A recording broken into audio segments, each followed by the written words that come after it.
हिंदू धर्म और वास्तु के सभी दर्शकों को नमस्कार। तो दोस्तों, आज हम आपको बताने जा रहे हैं संतोषी माता की कथा के बारे में और संतोषी माता के व्रत के बारे में कि ये व्रत कैसे किया जाता है और इसे कैसे किया जा सकता है, इसकी कथा क्या है। तो दोस्तों, आपको कथा और कथा के बारे में बताने से पहले मैं कहूँगी कि अगर आपने हमारा चैनल सब्सक्राइब नहीं किया है तो इसे सब्सक्राइब कीजिए, बेल आइकन ऑन कीजिए ताकि हमारे आने वाले सभी आपको नोटिफिकेशन आ सके और आप हमसे जुड़े रहें। तो दोस्तों, आज हम बात करने जा रहे हैं संतोषी माता के व्रत के बारे में। आज के समय में सभी लोग अपनी बहुत सी समस्याओं से ग्रसित है। इस व्रत को करने से माता सभी की सब मनोकामनाएं पूरी करती है। इससे आपको 3 महीने के अंदर माता आपकी इच्छा पूरी करती है। अगर आप 3 महीने में नहीं होती है, माता 3 साल में अवश्य ही आपकी मनोकामना पूर्ण करती है। इस व्रत के लिए बहुत विधि विधान के साथ किया जाता है। इसमें खटाई नहीं खाई जाती है और इसको आप एक वक्त खाना खा के भी व्रत कर सकते हो। और इसमें माता के लिए गुड़ और चने का प्रसाद चढ़ाया जाता है। सुबह आप नहा धोकर स्नान कर अगर आपको कोई कथा सुनने वाला नहीं मिलता है तो आप घी का दीपक जलाओ और आगे कलश को रखकर भी यह कथा कर सकते हैं। और इसमें गुड़ और चने का प्रसाद माता को चढ़ाया जाता है और इसमें कोई भी ऐसा नहीं है कि आप कितना चढ़ाओगे। आपकी श्रद्धा के अनुसार गुड़ और चना माता को चढ़ाएं और वो आप खाएं और उसके बाद में अपना व्रत खोलें। लेकिन इसमें सबसे बड़ी बात यह है, आपको खट्टा नहीं खाना है। तो दोस्तों, आज हम इसकी कथा के बारे में आपको बताते हैं। इसकी कथा कैसे की जाती है, इसकी कथा क्या है। तो एक बुढ़िया थी, उसके 7 बेटे थे, 6 कमाने वाले व एक निकम्मा था। बुढ़िया माँ छह पुत्रे के लिए रसोई बना भोजन कराती और पीछे जो कुछ बचता वह 7वें को दे देती थी। परंतु वह बड़ा भोला भाला था, मन में कुछ विचार न करता। एक दिन वह अपनी पत्नी से बोला, देख, मेरी माँ मुझ पर कितना प्रेम करती है। वह बोला, क्यों नहीं, सबका झूठा बचा हुआ जो तुमको खिलाती है। वह बोला, भला ऐसा भी कहीं हो सकता है? मैं जब तक आंखों से न देख लूं मान नहीं सकता। स्त्री ने हंसकर कहा, देख लोगे तब तो मानोगे। कुछ दिन बाद बड़ा त्योहार आया। घर में 7 प्रकार के भोजन और चूरमा के लड्डू बने। यह बात जांचने को सिर दुखने का बहाना करके पतला वस्त्र ओढ़कर रसोई घर में सो रहा और कपड़े में से सब देखता रहा। छहों भाई भोजन करने आए। उसने देखा माँ ने उनके लिए सुंदर आसन बिछा, 7 प्रकार की रसोई परोसी और आग्रह करके उन्हें जिमाया। वह देखता रहा। जब छहों भाई भोजन कर उठे तब माँ ने उनकी झूठी थालियों में से लड्डू के टुकड़े उठाकर लड्डू बनाए। जूठन साफ कर बुढ़िया माँ ने उससे पुकारा, बेटा, छहों भाई भोजन कर गए, अब तू ही बाकी है, उठना, कब खाएगा। वह कहने लगा, माँ, मुझे भोजन नहीं करना, अब मैं परदेश जा रहा हूँ। माँ ने कहा, कल जाता हो तो अभी जा। वह चल दिया तथा घर से बाहर निकल गया। चलते समय पत्नी की याद आई। वह गौशाला में कंडे थाप रही थी। वहां जाकर बोला, हम जावे परदेस को आवेंगे कुछ काल, तुम रहियो संतोष से धर्म आपनो पाल। वह बोली, जाओ पिया, हमरो सोच अठाए, राम भरोसे हम रहे, ईश्वर तुम्हें निसहाय। देहु निशानी आपनी, देख धरू में धी, सुधी हमरी मत बसारियो, रखियो मन गंभीर। यह सुनकर अपनी अंगूठी देकर बोला, अपनी निशानी मुझे दे दे। वे बोली, मेरे पास क्या है, यह गोबर भरा हाथ है। कहकर पीठ पे गोबर के हाथ की थाप लगा दी।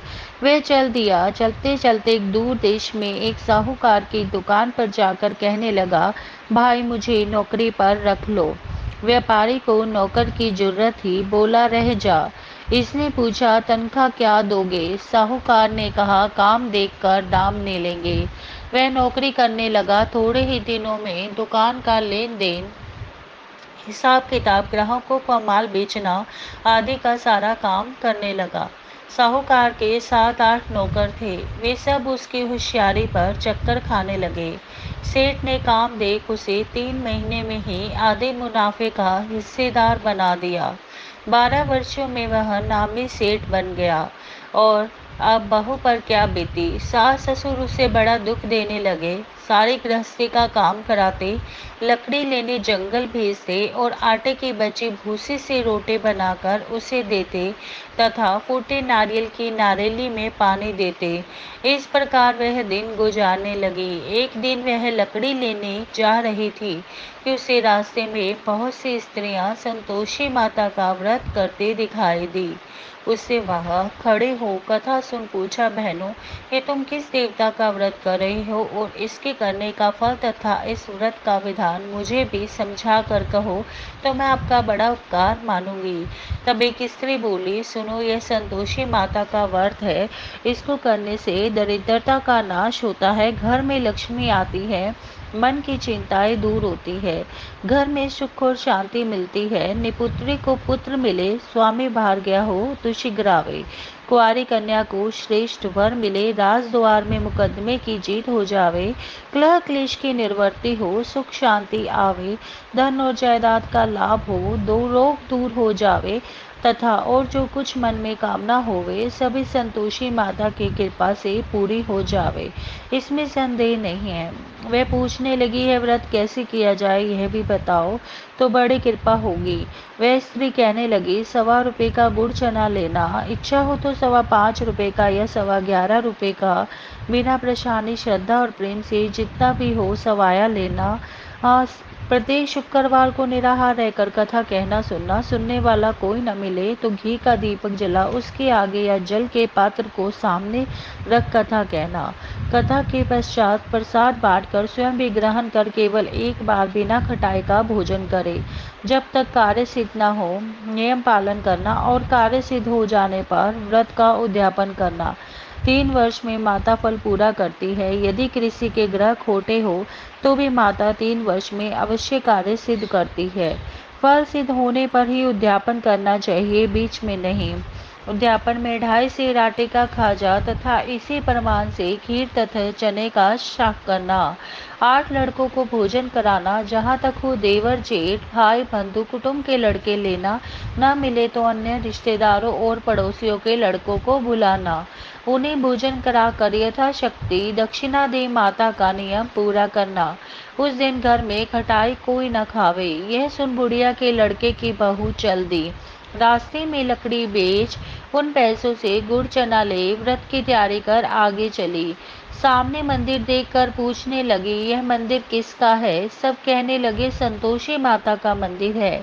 ये सुनकर वह मंदिर में जा माता के चरणों में लौटने लगी और विनती करने लगी, माता, मैं अज्ञानी हूँ, व्रत के नियम नहीं जानती, बहुत दुखी हूँ। हे माता जगत जननी, मेरा दुख दूर करो, मैं तेरी शरण हूँ। माता को दया आई। एक शुक्रवार बीता कि दूसरे शुक्रवार को पति का पत्र आया और तीसरे शुक्रवार को उसका भेजा हुआ पैसा आ पहुंचा। ये देख जेठ जेठानी मुंह सिकोड़ने लगे, इतने दिनों में इतना पैसा आया है, इसमें क्या बड़ाई है। लड़के ताना देने लगे कि काकी के पास तो अब पत्र आने लगे हैं, रुपया आने लगा है, अब तो काकी की खातिर बढ़ेगी, अब तो काकी बोलने पर भी नहीं बोलेगी। तो बेचारी सरलता से कहती, भैया कागज रुपया तो हम सबके लिए अच्छा है। ऐसा कहकर आंखों में आंसू भरकर संतोषी माता के मंदिर में आ मातेश्वरी के चरणों में रोने लगी। हे माँ, मैंने तुमसे पैसा कब मांगा है? मुझे तो अपने सुहाग से काम है, मैं तो अपने स्वामी के दर्शन और सेवा मांगती हूँ। तब माता ने प्रसन्न होकर कहा, जा बेटी, तेरा स्वामी आएगा। वे खुशी से बावली हो घर में जाकर काम करने लगी। अब संतोषी माँ विचार करने लगी, इस भोली पुत्र को मैंने कह तो दिया है तेरा पति आवेगा, परंतु वह तो स्वप्न में भी इसे याद नहीं करता। उसे याद दिलाने मुझे ही जाना पड़ेगा। तब माता जी उसके पति के पास जा स्वप्न में प्रकट होकर कहने लगी, साहूकार के बेटे सो रहा है या जागता है? वे कहने लगा, माता सोता भी नहीं हूँ, जागता भी नहीं हूँ, बीच में हूँ, कहो क्या आज्ञा है? माँ कहने लगी, तेरे घर बार कुछ है या नहीं? वह बोला, माँ घर बार है, सब कुछ है, माँ है, बहू है, सब है। तो वो बोलने लगी। माता ने कहा, बेटा तेरी पत्नी घोर कष्ट उठा रही है। तेरे माँ बाप उसे बहुत त्रास दे रहे हैं, तू उसकी सुध ले। मैं बोला, हाँ माता जी, परंतु जाऊँ कैसे? परदेश की बात, लेन देन का हिसाब नहीं, कोई रास्ता नहीं, कैसे जाऊँ? माँ कहने लगी, मेरी बात मान, सवेरे नहा धोकर संतोषी माता का नाम ले, घी का दीपक जला, दंडवत कर दुकान पर जा बैठ, तेरा लेन देन चुक जाएगा, जमा का बाल बिक जाएगा। प्रातः उठते ही उसने अपने इष्ट मित्रों से सपने की बात कही। एक बूढ़ा बोला, देख भाई, मेरी बात मान, देवता ने जैसा कहा वैसा ही कर, इसमें तेरा क्या जाता है? वह बूढ़े की बात मानकर नहा धोकर संतोषी माता की दंडवत कर घी का दीपक जला दुकान पर जा बैठता है। थोड़ी देर में क्या देखता है कि देने वाले रुपया लाने लगे, लेने वाले हिसाब लेने लगे, कोठे में भरे सामानों के खरीदार नगद दाम दे सौदा करने लगे। शाम तक धन का ढेर लग गया। ऐसा चमत्कार देख प्रसन्न हो घर जाने के वास्ते गहना कपड़ा सामान खरीदने लगा। यहाँ के काम से निपट तुरंत घर को रवाना हुआ। यह बहू बेचारी जंगल में लकड़ी लेने जाती है। लौटते समय रोज माताजी के मंदिर पर विश्राम करती है। कुछ दूरी पर धूल उड़ती देख वह माताजी से पूछती है, हे माता, ये धूल कैसी उड़ रही है? माँ कहती है, हे पुत्री, तेरा पति आ रहा है, अब तू ऐसा कर, लकड़ियों के 3 बोझ बना ला, एक नदी के किनारे, दूसरा मेरे मंदिर में और तीसरा अपने सर पर रखना। तेरे पति को लकड़ियों का गट्ठा देख मोह पैदा होगा, वह वहाँ रुकेगा, नाश्ता पानी बनाकर खाकर माँ से मिलने जाएगा। तब तू लकड़ियों का बोझ उठाकर जाना और बीच चौक में गट्ठा डालकर 3 आवाज लगाना, लो सासू जी, लकड़ियों का गट्ठा लो, भूसे की रोटी दो, नारियल के खोपटे में पानी दो, आज मेहमान कौन आया है? बहुत अच्छा माता जी, कहकर वह लकड़ियों के 3 गट्ठे ले आई। एक नदी पर, एक माता जी के मंदिर पर रखा। इतने में ही मुसाफिर आ पहुंचा। सूखी लकड़ी देकर इच्छा अनुसार भोजन बना। विश्राम लेकर वह गांव को गया, सबसे प्रेम से मिला। उसी समय उसकी बहू सिर पर लकड़ी का गट्ठा लिए उतावली आती है और आंगन में डाल जोर से 3 आवाजें देती है, लो सासू जी, लकड़ियों का गट्ठा लो, भूसी की रोटी दो, नारियल के खोपटे में पानी दो, आज मेहमान कौन आया है? यह सुन सास दिए हुए कष्टों को भुलाने हेतु कहती है, ऐसा क्यों कहती है? तेरा मालिक ही तो आया है, आ बैठ, मीठा भात खा, कपड़े गहने पहन। इतने में ही स्वामी आता है और अंगूठी देख व्याकुल हो माँ से पूछता है, माँ ये कौन है? माँ कहती है, आज 12 वर्ष से सारे गांव में जानवरों की तरह भटकती है, घर का कुछ काम नहीं करती, 4 समय आकर खा जाती है, तुझे देखकर भूसी की रोटी और नारियल के खोपटे में पानी मांगती है। वह लज्जित हो बोला, ठीक है माँ, मैंने इसे और तुम्हें दोनों को देखा है, मुझे दूसरे घर की चाबी दो, हम उसमें रहेंगे। तब माँ बोली, ठीक है बेटा, जैसी तेरी मर्जी। ये कह चाबी पटक दी। तब उसने तीसरे मकान में जा तीसरी मंजिल के ऊपर का कमरा खोल सामान जमाया। वहाँ रात से ठाट बाट बन गया। बहू सुख भोगने लगी। जब अगला शुक्रवार आया तो उसने अपने पति से कहा, मुझे माताजी का उद्यापन करना है। उसका पति बोला, बहुत अच्छा। तब वह तुरंत ही उद्यापन की तैयारी करने लगी। जेठ के लड़कों को भोजन के लिए कहने गई। उसने मंजूर किया, परंतु जेठानी ने अपने बच्चों को सिखाया, देखो रे, भोजन के समय सब लोग खटाई मांगना, जिससे उसका उद्यापन पूरा न हो। लड़के जीवने आए, उन्होंने खीर तथा भोजन पेट भर के खाया, परंतु बात याद आते ही कहने लगे, हमें कुछ खटाई दो, खीर खाना हमें नहीं भाता, बात खाकर अरुचि होती है। बहू कहने लगी, भाई खटाई किसी को नहीं दी जाएगी, यह तो संतोषी माता का प्रसाद है। लड़के उठ खड़े हुए, बोले, पैसे लाओ। बोली बहू कुछ नहीं जानती थी, उन्हें पैसे दे दिए।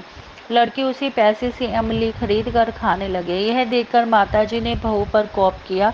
राजा के दूत उसके पति को पकड़ ले गए। जेठ जेठानी मनमाने खोटे वचन कहने लगे, साला लूट कर धन ले आया है, अब सब मालूम हो जाएगा। हे माताजी, तुमने यह क्या किया? हंसाकर अब हमको क्यों रुलाने लगी? माताजी बोली, पुत्री, तूने उद्यापन करके मेरा व्रत भंग किया, इतनी जल्दी सब बातें भुला दी। वे कहने लगी, माता, भूली तो नहीं, न कुछ अपराध किया है, मुझे तो लड़कों ने भूल में डाल दिया, मैंने भूल से उन्हें पैसे दे दिए, मुझे क्षमा करो माँ, मुझे माफ़ कर दो माँ, मैं फिर से तुम्हारा उद्यापन करूँगी। माँ बोली, अब भूल मत करना। वह कहती है, अब भूल ना होगी माँ, अब वे कैसे आवेंगे। माँ बोली, तेरा पति तुझे रास्ते में ही आते मिलेगा। वह निकली, राह में पति आता मिला, पूछती है, तुम कहाँ गए थे। वह बोला, इतना धन जो कमाया था उसका टैक्स राजा ने मांगा था, वह भरने गया था। दोनों प्रसन्न हो घर को गए। कुछ दिन बाद ही फिर शुक्रवार आया। वह बोली, मुझे फिर से माता का उद्यापन करना है। पति ने कहा, करो। वे फिर से जेठ के लड़कों को भोजन कराने को कहने लगे। जेठानी ने खड़ी खोटी सुनाई। सब लड़कों को पहली खटाई मांगने को सिखाया। लड़के कहने लगे, हमें खीर खाना नहीं भाता, जी बिगड़ता है, कुछ खटाई खाने को दो। वह बोली, खटाई खाने को नहीं मिलेगी, आना हो तो आओ। यह कहकर ब्राह्मण के लड़के लाकर भोजन कराने लगे। यथाशक्ति दक्षिणा की जगह एक एक फल उन्हें दिया। इससे संतोषी माता प्रसन्न हुई। माता की कृपा होते ही 9वें मास में उसको चंद्रमा के समान सुंदर पुत्र प्राप्त हुआ। पुत्र को लेकर प्रतिदिन माता जी के मंदिर को जाने लगी। माँ ने सोचा कि यह रोज आती है, आज मैं ही इसके घर चलूं। यह विचार कर माता ने भयानक रूप बनाया। गुड़ चने से सना मुंह, ऊपर से सूंड के समान होठ, उस पर मक्खियां भिनभिना रही थी। देर ही में पांव रखते ही उसकी सास चिल्लाई, देखो रे, कोई चुड़ैल डाकिन चली आ रही है, लड़कों इसे भगाओ नहीं तो किसी को खा जाएगी। लड़के भगाने लगे, चिल्लाकर खिड़की बंद करने लगे। बहू एक रोशनदान में से देख रही थी, प्रसन्नता से चिल्लाने लगी, आज मेरी माताजी मेरे घर आई है, यह की कर बच्चे को दूध पीने से हटाती है। इतने में सास का क्रोध फूट पड़ा। बोला, देखो क्या उतावली हुई है, बच्चे को पटक दिया। इतने में माँ के प्रताप से जहाँ तहाँ लड़के ही लड़के नजर आने लगे। वे बोली, माँ जिसका व्रत करती हूँ यह वही संतोषी माता है। इतना कहकर झट से सारे घर के किवाड़ खोल देती है। सबने माता के चरण पकड़ विनती की, हे माता, हम मूर्ख हैं, अज्ञानी हैं, पापी है, तुम्हारे व्रत की विधि हम नहीं जानते, तुम्हारा व्रत भंग कर हमने बहुत बड़ा अपराध किया है। हे जगत माता, आप हमारा अपराध क्षमा करो। इस प्रकार माता प्रसन्न हुई। बहू को प्रसन्न हो, जैसा फल दिया माता वैसा सबको दे। जो ये कथा पढ़े सुने उसके मनोरथ पूर्ण हो। बोलो संतोषी माता की जय। बोलो संतोषी माता की जय। दोस्तों, यह थी संतोषी माता की कथा। एक ऐसी माता जो कलयुग की माता है, जिसको जो हर एक इच्छा मनोरथ आपके पूर्ण करती है। तो आप सभी कथा सुने, माता का व्रत करें और श्रद्धा से करें, माता आपकी भी जरूर सुनेगी। जय संतोषी माता।